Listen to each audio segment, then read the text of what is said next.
اہم خبر آپ کو آگاہ کرتے چلیں بھلوال سے، جہاں آپریشن بنیان مرصوص کے 1 سال مکمل ہونے پر دلبر خان ویلفیئر ٹرسٹ بھلوال کی جانب سے ایک روزہ فری میڈیکل کیمپ کا انعقاد کیا گیا۔ مزید جانتے ہیں عثمان خان کی اس رپورٹ میں۔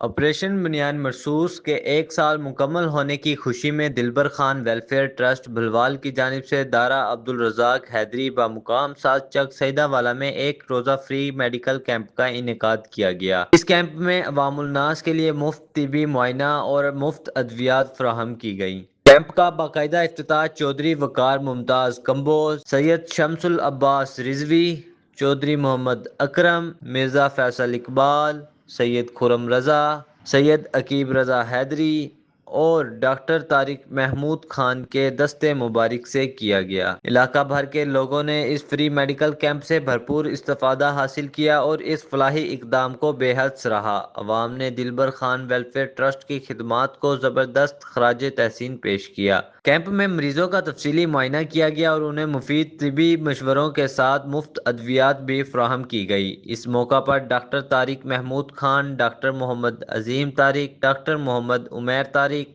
ڈاکٹر دانش خان، محمد علی طارق اور تجمل خان نے اپنی خدمات سر انجام دیں۔ آخر میں عبدالرزاق حیدری اور ان کے رفقا نے دلبر خان ویلفیئر ٹرسٹ کی جانب سے انجام دی جانے والی انسانی خدمات کو سراہتے ہوئے انتظامیہ کا شکریہ ادا کیا۔ انہوں نے دعا کی کہ اللہ تعالیٰ اس فلاحی مشن کو مزید خلوص و جذبے کے ساتھ جاری رکھنے کی توفیق عطا فرمائے۔ اس موقع پر چودھری وقار ممتاز کمبو اور ڈاکٹر طارق محمود خان نے کہا کہ دکھی انسانیت کی خدمت سب سے بڑی عبادت ہے اور انشاءاللہ اپنی پوری ٹیم کے ساتھ یہ مشن جاری رکھا جائے گا۔ انہوں نے مزید بتایا کہ یہ ایک روزہ فری میڈیکل کیمپ آپریشن بنیان مرصوص مارکہ حق اور پاک فوج کے شہداء و غازیوں کے نام سے منسوب کیا گیا ہے۔ آخر میں پاکستان کی سلامتی، استحکام اور پاک فوج کی کامیابیوں کے لیے خصوصی دعا کی گئی۔ عثمان خان، بگ نیوز، بھلوال۔